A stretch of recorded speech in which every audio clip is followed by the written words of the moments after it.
Hey, what's up? This is your girl, Taylor Wilde.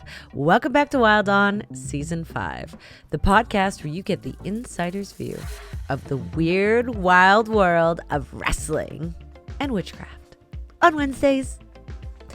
Today's guest is a quiet powerhouse. She has the perfect combination of both mental and physical strength. You have always been told to look out for the quiet ones, and she's living proof. She has overcome and dominated after enduring a life-altering injury, breaking not just one, but multiple vertebrae in her neck. She is equal parts martial artist to pro wrestler. Her future is bright, and she's big in Japan. If you're under 35, you're probably not going to understand the reference. Ladies and gentlemen, my girl, Janai Kai.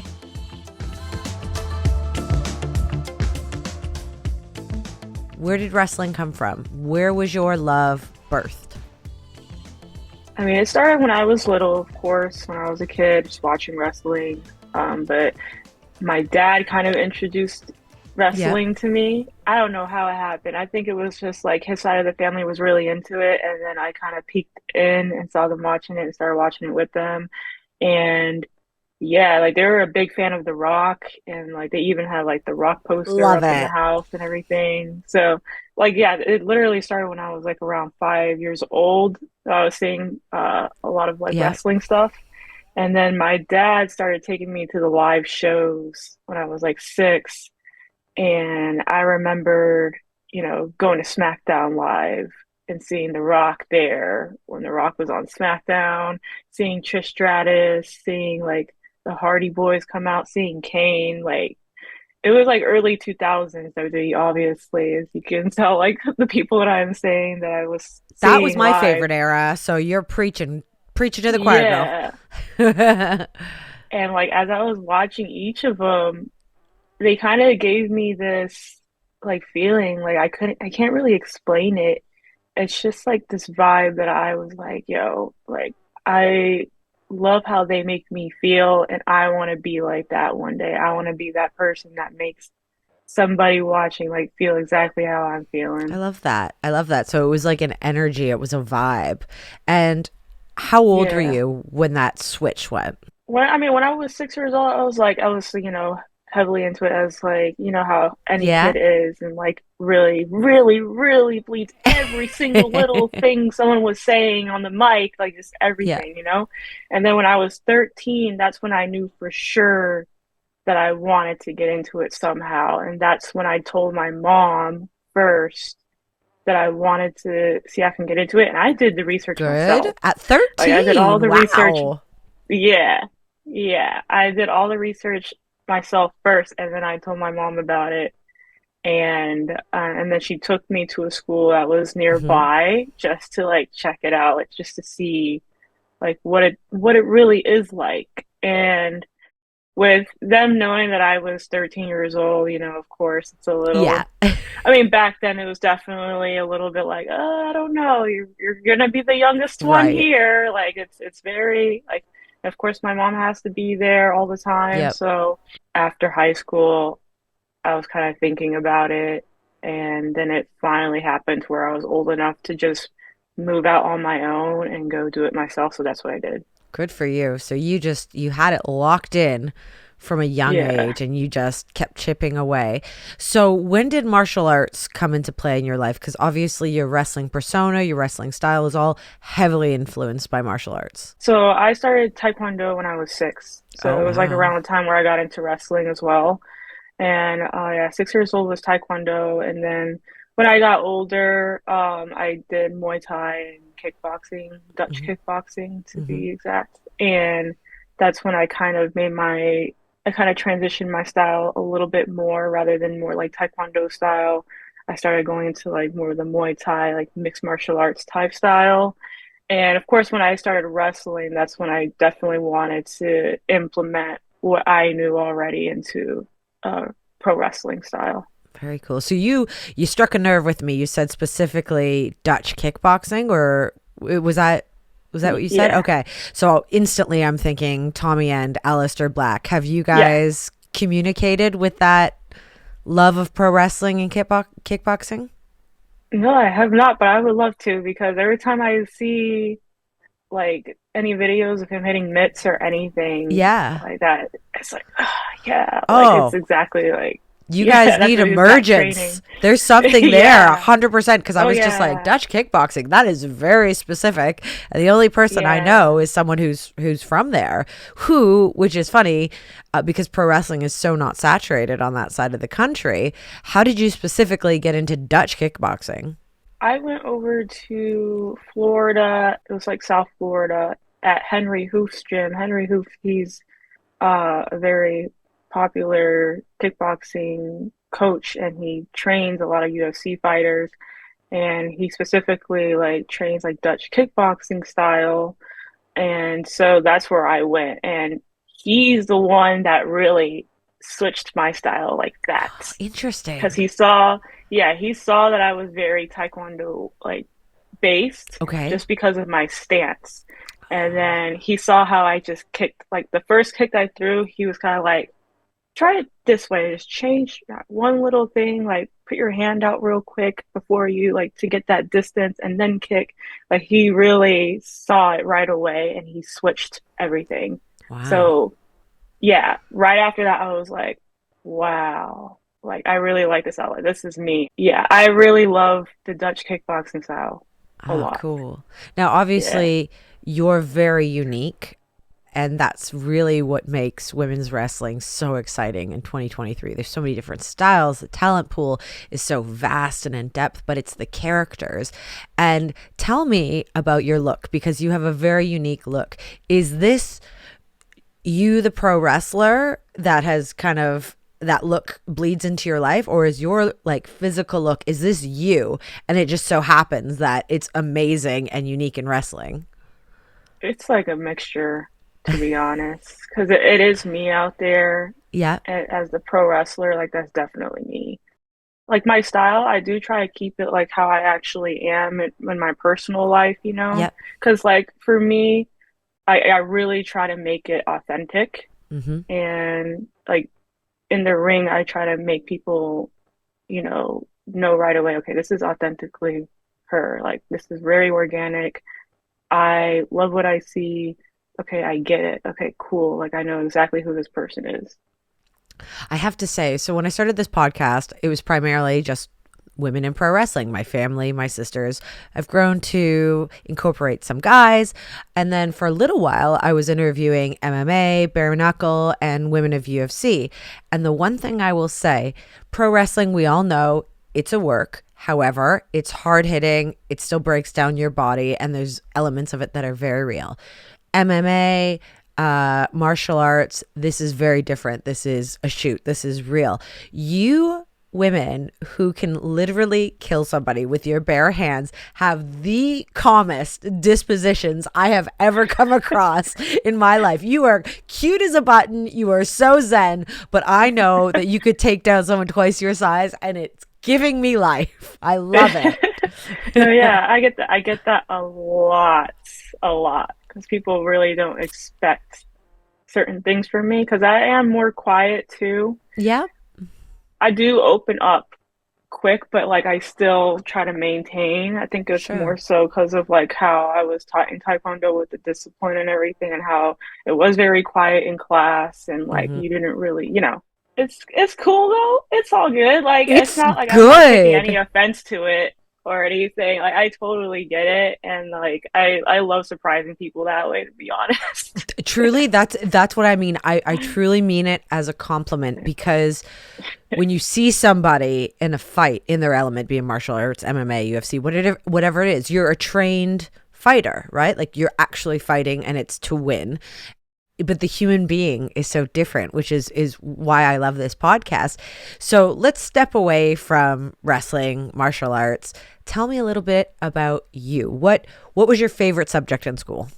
Or did you hate school I and that wasn't a thing? School, I always think about like high school the most because that's when Okay. I definitely like kind of found myself more, was more comfortable in my own skin. And my favorite subject was art. And I think that comes more so from like my dad's side of the family because there's a lot of artists on that side, very creative side of the family. And I always did so well with it. I even got accepted to a school in New York for illustration. Like No that's how way. much, yeah, that's how much I was into art. And so that's always like the go-to subject in school for me. I was always excited to go to that class. I was also good at history. Okay. Yeah, like art was always something, like anything creative, because I knew like with any project they gave us, it was our choice of what we wanted to do with that specific project. So Mm. that's what always like made me excited because I always had like some sort of idea of what I want to do creatively, what kind of art style I wanted to do, which was like abstract art, because that's something I always like to do. I always like to just grab a pen or something and like let my mind do the work, not even Oh, I think too love much that. about it. Yeah. So obviously, I'm looking for some way to segue into spirituality, and you just nailed it for me. That's such like an organic thing where you're basically shutting off your conscious mind and you're getting into your subconscious. Do you still draw? And is that something that is almost like meditation for you? Yeah, I try to do it for that purpose too. Like if I even have like an artist block or something, I'll just like sit down and just do other things that I remember that I could do, Mm, like drawing or just doodling or whatever. I try to at sure. least do that to because that kind of makes my mind work but not work at the same time too much. Like Mm-hmm. it's calming. Yeah. Yeah. And do you have any other spiritual practices that you've kind of developed over the years? My religion is Christianity, but also Methodist, so Okay. I'm very open and I like that's also a very spiritual side too when it comes to religion. But I Yeah. also just listen to like sermons and like because that's what I did Mm. when I also was going through my injury. I was listening to a lot of sermons and just having that faith again. That's kind of like how I went back to believing a little bit more like, oh snap, like this is real. Like Yeah. kind of like miracles in a way do happen because I had a neck injury and like I literally could not even be alive right now. It's crazy how that injury went because Well, well, let's rewind. Let's talk about it for our yeah, listeners who don't know what yeah. happened. So, tell us about the injury when it happened. So when it happened, I lost feelings of my legs completely. Like it was in the ring. I took a German and I fractured three, four, it was four, five, six, seven. Oh my God. Yeah, yeah, and yeah, I lost feeling in my leg completely. And this happened for like a good, like a solid like 30 seconds where I couldn't even stand up. And Oh then the my feeling came goodness. back. Yeah. And then the craziest part that I always tell people was that wasn't even like the part where I went to the hospital because I didn't go to the hospital after that. I went home. And then, What? yeah, Girl, yeah, I would wring your neck. No, like you needed yeah, that at that time. yeah, right? Yeah. It was just like one of those things, like with any athlete in their mind, the last thing they want to think about was going to the Of hospital of right course, of away course. because they Yeah, don't want to hear something or whatever. Like, oh, they think it's just, oh, let my body heal for a couple days, it'll be fine. I get it. So it was that, but this was like going on for over a week where I didn't go. Oh my And God. Just walking this is, around with some fractured yeah, vertebrae in your neck. No walking bigs. around, going to work, and was involved in two matches as well with a broken neck. And this, yeah, yeah, this is like Oh my traveling gosh. to Chicago with a broken neck, everything. And And what was the yeah, pain level like? it was literally like, because I would like massage my neck even like on the side, and like I would feel like something wrong. I'm like, this feels weird. It was like, I don't know if that's like the regular bone or well, I don't know what it was. Oh But I God. just, yeah, I just kept doing like kind of like rehab type exercises on it. And I think like when I knew for a fact that I needed to go get this checked out was when I couldn't do a front roll, like a forward roll at all. What would happen? I would bend all the way down and then my body would immediately shut down and stop me from even going forward. Like it was a weird Wow. feeling. Like I didn't Okay. something that I didn't know my body could do was like freeze and Wow. not make you do something, and that's what happened. And that's when I went to the doctor, and that's when did the X-ray. And the same day I did the X-ray, she said you need to go to the hospital right away because if something in the slightest happens, you can have permanent damage. Whether that means like you'll be paralyzed or you could die, basically. And that's what Oh, like yeah, wow. yeah, and that's what the doctor even told me too. He was like, I don't even know how you're standing right now. And That's that's like so when like the crazy. whole like when I was like, oh, it's not like my faith, like everything like kind of went up because I literally could not even be here right now or do what I'm doing in the ring right now. I Because can't believe it. everything I do is like based with standing up, kicking, everything. Like I could honestly just not be doing that right now, you know? Did you have to have surgery? What was the recovery like? Yeah, I needed surgery right away, like the next morning. Okay. And the recovery went by fairly quick only because the doctor said because I'm young, that's why like the recovery is going to be quicker. But I was in a brace for like a good month. And then Wow. it was like overall 3 months where I couldn't do much. And then I could slowly start doing physical things like weightlifting a little bit, after 3 months. That's when I started, doing the weightlifting because I did lose a bunch of muscle in my upper body. And Sure. so, yeah, but the doctor said at first, no more wrestling ever. Well, yeah. Yeah. And then the second follow up, he was like, all right, you can choose what you want to do, but don't do what you did. Basically, that caused what Wow. happened. And I was like, all right. And like from the get go, though, like even right when he told me like not to wrestle anymore, Yep. I was like, nah, this doesn't feel right. Like I need to wrestle, you know? So that was my first question. Yeah. Was there ever a moment that you were like, okay, maybe I'm done? No, I did not No think way. that. I didn't believe it. It was just like me not believing what he was saying. I was like, no, I know. I just gotta like, keep positive. Just like let it flow, like, and let this go slowly. Like, don't rush it. Like, I already know. Like, I know I can do this. And then, like, when he said, you can do it, but don't do what you did. I was like, all right, cool. I can wrestle. Thanks. Yeah, you can wrestle, just don't break your neck again. Yeah, No yeah, worries. yeah. It's all good. Wow.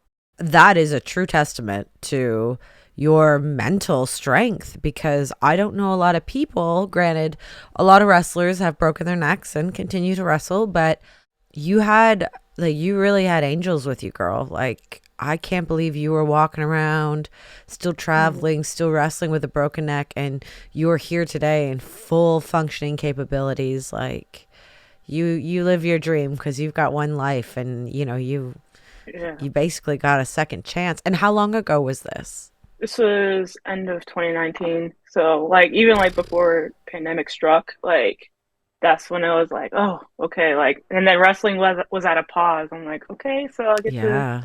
chill a It's little like a bit more. gift. Yeah, it was a gift, Yeah, really, because yeah, your stubborn ass would have been straight back in there. yeah. Oh yeah. How did your family cope with all of that? Because, as much as I'm sure they're your biggest cheerleaders in your sports system, they're still your parents and they don't want to see you get hurt. I think like my dad was more worried than my mom because like my mom goes about things in a more calm way. Like all Mm, she wants to like she'll ask like, okay, what do we do? What do we have to do? Like, do you need anything? Whatever. And then my dad like he like seen me like I told you that he took me to like wrestling and everything. Like yeah. he is so hyped that I am doing wrestling because of Oh, that and seeing me grow because like he's kind of what's it called, like living vicariously like through yeah. me, like in a sense, like, and like he loves seeing that I'm living this dream. Oh, And when he heard about what happened, he was definitely worried. Like he even like I was in Florida at the time and he came down and visited me just to really because he that's needs nice. to visually see what's going on to understand the Sure. situation. Sure. He's seen me wrestle since then. Even recently he saw me wrestle and he still gets worried, of course, because even if I'm Oh taking a big gosh. bump or something, Yeah. he's still letting me know, like, I don't like it when you do that. I'm like, it's okay, it's safe. I do it, like, I trust these people, like, for sure. Like, I know when to say no or be okay with something. Like, I speak up, it's okay. So would you say more than anything, it was your faith that got you through that and enabled you to have the actual ability to get back into wrestling? Yeah, 100%. 100% it was, because that's Good literally for what I you. was kind of. I wasn't even watching a lot of wrestling during the recovery. I was doing more of like my faith, like practicing my faith and listening. And yeah, that's what really got me through it. If you can look back at who you were going into that injury and who you are now as that being part of your life as a lesson, what's the most like pivotal, or what is the biggest change you see in yourself from having been through such a challenging injury and moment in your life and your career? I just take my time a little bit more with things. I think it's Mm, like it's also part of just growing up too, because when I'm 28, but like I know like if I was like 22 and going through this, I would want to rush everything a little bit more. sure. Even after an injury, I would want to still rush and like my mind goes a million miles per hour. But like Hmm. right now, I'm good with just going slow with it. Like I'm okay. I got the patience. I know something's gonna happen later. It's all good. Like I'm not gonna. Yeah, Good. yeah. That's literally Smooth is what I learned. fast. So Yeah, I think that's the best thing you could do, especially with everything you've been through. yeah. And let's talk about you being 28. Girl, your skin is giving me 18. What cream are you using? What the shit? Oh, dude, I am still working on my skin, to be honest. Like, this is literally like learning how to do makeup. Like, I'm just like, yeah, like, I get that all the time too. But You got yeah, those good genes. no, oh yeah, because yeah, my mom's skin is, I've never seen her break out once in her life. So, Really? yeah, yeah. You're gonna tell me you use fucking soap and water and No, like not at all. Like I literally try a bunch of things. Like good. even I use like the, cause I watch a lot of like TikToks and stuff with like what to do. How else do we But learn how yeah, to live? like that's how I TikTok. learned makeup more, and that's how I learned about Totally. skincare, TikTok. Yep. And like I Yep. even use like the makeup removing like cleanser, like the oil cleanser. I don't use the wipes because I Good. heard about something when it comes to wipes, but like Yep. yeah, like just certain techniques and ways to take care of your skin, especially if you're hitting Look at you. 30, I've heard like you definitely need to get on top of it. You But are at the perfect age to start giving a shit. yeah, yeah. Because I think I was around your age when I was like, okay, I gotta really start taking this shit seriously because we do a lot of damage. I feel like I just had a feeling that it's gonna hit me out of nowhere and I'm gonna Hmm. be not even prepared. I think it's like that too, especially if you got those good genes. Yeah. You look 25, and then all of a sudden you're like, when did this happen? Yeah. Oh Yeah. no. Yep. I try to, so I have like workout equipment in my home. Nice. So I work out at home, and then there is a gym in the apartment complex. So I sometimes go up there if there's like equipment that I don't have here. Hmm. I try to do as much cardio as I can, and then Cardio. upper body, a lot of upper body strength. Because my lower body strength, I'm okay with. Like I have no concerns about it, but Yeah. like the upper body, like ever since injury too, like Oh, I've been trying to right. get that up 100%. Um, like that's the most important thing to me right now is getting Hmm. that back up. When it comes to like dieting, I don't have any specific diet. I never struggled with any like type of diet or eating a certain way. I've always kept pretty like settled. That's good. And yeah, like if I'm gonna have like a cheat meal or eat something sweet, like I'll pick and choose when, but I'm not always craving it. Like right now on my table, I have like sour gummies, but like I'm not like I'll grab it here and there. I'm like, Right. but yeah, I can like control what I eat. And usually I listen to what my body wants. Like, hey, I feel Perfect. like having a burger. Okay, we're gonna eat a burger around here. I think Okay, that's the good. best. Intuitive Yeah, eating, like your mind will yeah, tell you. yeah, And because of that, Yeah. that's why you're not ricocheting and you're not eating 4,000 calories in a sitting, because you're not depriving Nah, yourself. And you nah. train hard, and it sounds like you're mentally strong and healthy and happy. And I think that's half the battle, is just like when this is happy Yeah. and healthy, this follows suit. Yeah, exactly. I've read, and I know by following your career, Japan has been the biggest influence on your career. You want to tell me about your time spent in Japan? Yeah, so I went to Japan in February the first Hmm. time, and I wrestled for TJPW. I had two matches, but Japan has always been the goal, like since like day one. Like Okay. I need to go there. I need to keep going there and make a career there somehow. So when I Hmm. first went, it was definitely confirmation, like, yeah, this is the spot right here. Love it. And I definitely felt like this is a time in my career where I felt like, all right, I'm at a different level now. Like Hmm. this is a like when you're traveling and you're going overseas, like you'll know, like you have the feeling, okay, this is I'm at a different level now. Oh, When I yeah. come back, I'm more motivated. Like, yeah, so that's how I feel right now. I feel more motivated. I want to go back like a million more times, even like stay there for like 3 months if I can. Like, I'll do what I need to do to make that happen because that's literally all I've been thinking about. But the whole experience was like amazing because I did have a lot of downtime just to Mm. like, I was just by myself the majority of the time, but like I would Okay. meet up with some people that live over there who are wrestlers here and there. But this is definitely me independently, like just, going out in the world and like discovering things and experiencing like different culture. And so Yeah. that's what I did. I took advantage of it because I've always dreamed of going there. I had like a lot of spots in mind that I wanted to visit and all that, and I went to all of them. I was very Good. happy with this trip and satisfied, and And I all by felt very yourself. successful too. Yeah, all by Good. myself too. And yeah, that's why I just want to go back because I just there's a lot more that I want to showcase when it comes to wrestling of myself. And I think I left at a very good mark though, because like a lot of people told me like they loved what they saw when I was over there, and even being featured on a magazine over there, like that Hmm. really like stunned me. And I was like, damn, like okay, this is confirming that I'm doing things correctly and to always Sure. follow like my feelings. Sure. Well, it just seems like the most perfect fit for you with your background and your look, but you're just North American enough that it's different and it's fresh and it's cool. I think Yeah. it makes so much sense for you to be in Japan.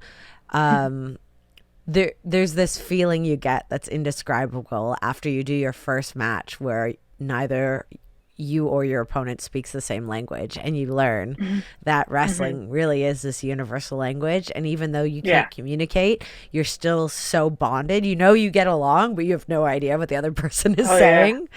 Like we both get each other. Yeah. And you just walk around going, and then Yeah. and this, and you're like, you put a banger together, and Yeah. it's the best growth feeling, I think, as far as your Yeah. wrestling career. So I just wanted to take a moment and say congratulations. I'm so excited for you, and I can't Oh, wait thank for you. you to go back. I feel like, I'm Thanks. getting spiritual chills. I feel like that is your shit right there.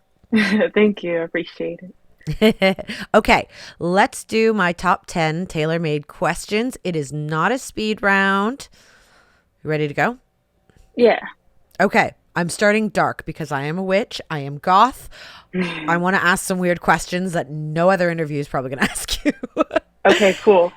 Have you ever thought about your funeral? And if so, what song would be playing and what would your ceremony look like?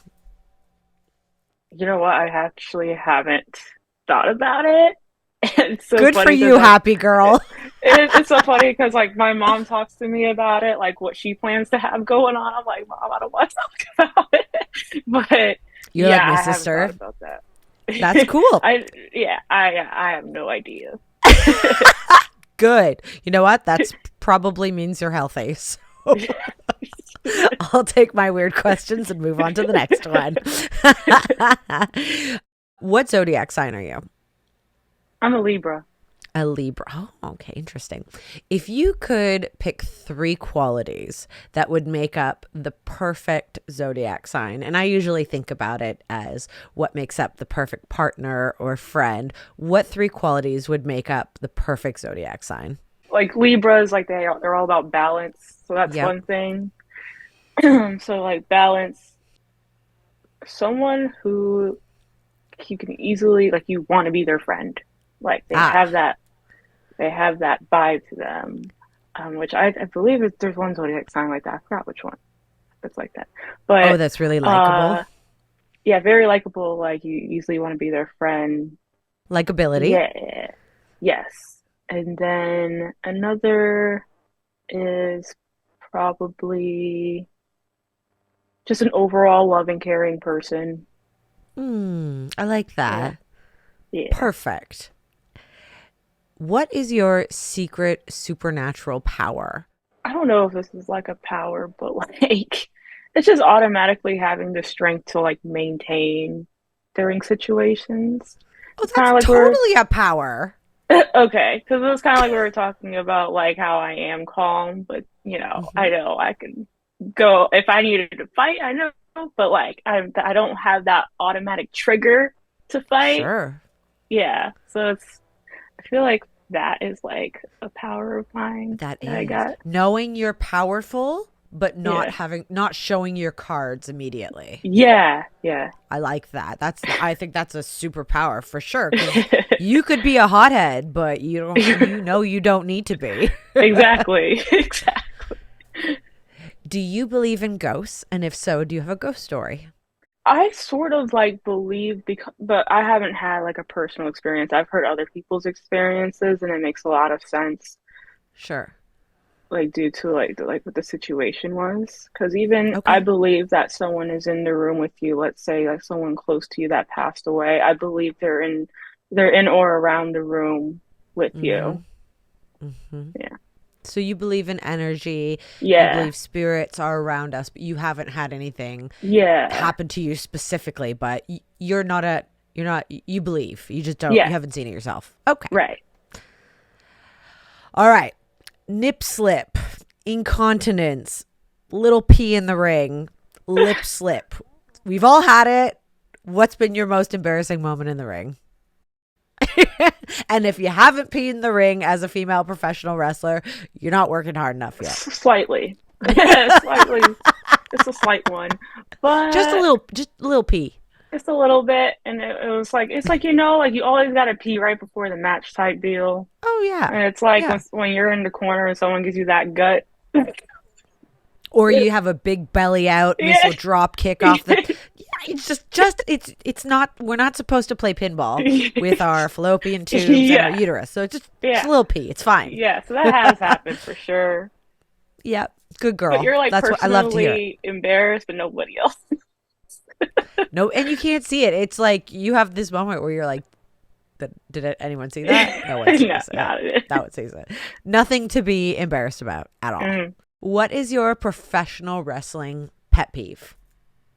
Okay, I'll talk about like maybe like the business in general with like how things are. Like Okay. even like with social media and stuff. It's just like Mm-hmm. when people are assuming certain things when they don't know the facts, like they are not knowledgeable of wrestling, yet they want to automatically assume and say something is a certain way and they're rolling with it. Okay. And they're walking away saying it with all confidence when they know that they're not knowledgeable in wrestling, but they want to critique and say all this feedback, acting like as if it's legit. So that's like kind of like a Mm-hmm. pet peeve. I'm sure a lot of people can agree with that one, but Yeah. yeah, So haters. yeah, yeah, basically, yeah, That's cool. That's their job. I'm yeah, glad that there's yeah, haters because I'm not wasting my time doing it. And yeah, love you or hate you, they're still yeah. watching you. So Oh fuck no, them. yep. They're gonna attend the show that you're on too. They're paying for you to be there. So you know what? Hate away. You're contributing to the metrics of my show, my social media. Thank you for the paycheck. Yeah. Just remember they're watching you Yep. and they're paying to be there. So don't worry about it. But I get it. It's hard. I've been in the business a long time. I'm 37. I've been through a lot. But I just think, put those keyboard warriors or even the people backstage that are talking out their ass and just know that whatever they're saying is probably more about them than it is about you. And just, Oh, yeah. you do your silent strong thing. Yeah. Just be like, I could kill you. But I all just right. sit there and read what they're saying. I'm like, all right, I'm going to keep scrolling.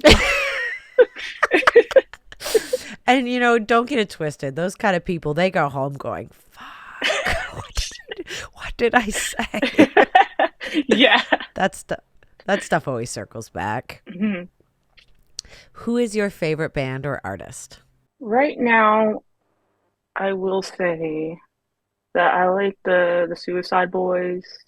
They're more like a dark rap crew. Okay. I've walked out to their songs like a lot. I'm slowly like switching my walkout song now to something else, but I typically like the dark rap, like alternative style music. Okay. That, and then I listen to a lot of like EDM, like techno music. Like if you're in an underground rave, like what you picture as the song, like the music, that's what I listen to. I like it because you are so unique as a person, and that's like very specific niche music genres. Yeah. I like it. I love Doja Cat. I love, like, I don't know, like, that's not like. But Doja Cat's still hard, okay? Yeah, like that's not fluffy. No, but that's okay. But that's like a little bit of sing along. Yeah, music at least. And you're like the dancing. You know what I mean? Sometimes dancing, I like to break out happiness, something here and there. But Doja is still like bad bitch. Like you're dancing, but you're like, I know what's up. Exactly. Yeah. I have those moments too. The Kick Demon has those moments too. So okay, as long as there's balance, that's all I'm asking for. Is just a bit of balance. Yeah. Name a movie that changed your life. Well, I always like watching Rush Hour movies. Oh, that's so funny. I love watching all the Rush Hour movies because even though I've seen it a million times, it still cracks me up. Like just every little part of it. And I even like memorize like Rush Hour 2. I memorized that movie to the T. So I just like putting that on. Even like, or when I like, there was like a moment where every time like I was traveling to shows and I stayed at a hotel, I put the TV on and Rush Hour's on. Like that was happening for a good minute. I was like, what is going on? Like Rush Hour's on TV all the time and at hotels. That's your like comfort show or movie, excuse me, on the road. Like mine was always Law and Order because if it was a time in a day, Law and Order was always on at a hotel, and you don't have to like. It's just that thing that's always there that makes you comfortable. Like only people that live on the road can understand that. Yeah. Okay, Rush Hour. The Rush Hour. How many are there? 2, 3? There's 4. There was like one that came out that didn't have Chris Tucker or Jackie Chan. It was kind of weird, but I didn't watch that one. What's the point? Yeah. Okay. So it wasn't authentic. It was a rough try. I was kind of. I had to take like a second look. I'm like, wait, that's not that. Who is your most embarrassing crush of all time? I will say when I was in middle school, I was kind of like an emo head, and I was obsessed with Tokyo Hotel, and I really liked Bill Kaulitz a lot, but like that was like a crush. And then I got into like Japanese rock music, and that's when I got more crushes like from Japanese rock bands. So I don't know if you would know any of them, but like if you saw how these Japanese rock band members looked, it would be like, all right, I get it. Okay. I'm getting a vibe. I know what the look is. I won't know any of the bands, but okay. Yeah. I'm getting it. I appreciate this. Where can our listeners find you on the interwebs? Social media? Give me all the things. So I'm on Twitter and Instagram, Janai_Kai. And then I'm on Twitch as well, which I just started streaming again. And that's twitch.tv/Janai Kai. And then if you want like an exclusive content type thing, I have Patreon. It's patreon.com/Janai Kai. Perfect. Okay, last one. Finish this lyric. That my best friend, she a real bad bitch. I cannot finish that. I hear that all the time. But I just that it goes right through my head. Like I don't even like listen. Like I hear it all the time though. Listen, I have a goal with you. I'm going to loosen you the fuck up. I'm going to make you embarrass yourself one of these days. Right. It took me a long time. We're going to get there. We're going to do this again in a few years, and you're going to open the show with singing. Perfect. Thanks for tuning in to this week's Wilde on Wednesday, or if you're listening to this on Tuesday because you are an Impact Insider, thank you for the support. If you would like to hear from a specific guest that the Wilde On podcast has not covered yet, please do not hesitate to DM me and the Wilde On team. Speaking of which, I would not be able to do this podcast without my badass punk rock girl band, the Wilde On team. My right-hand woman, Queen Rochelle Douris, and our marketing specialist, Madison Golshani. And until next week, keep calm and wild on. Blessed be.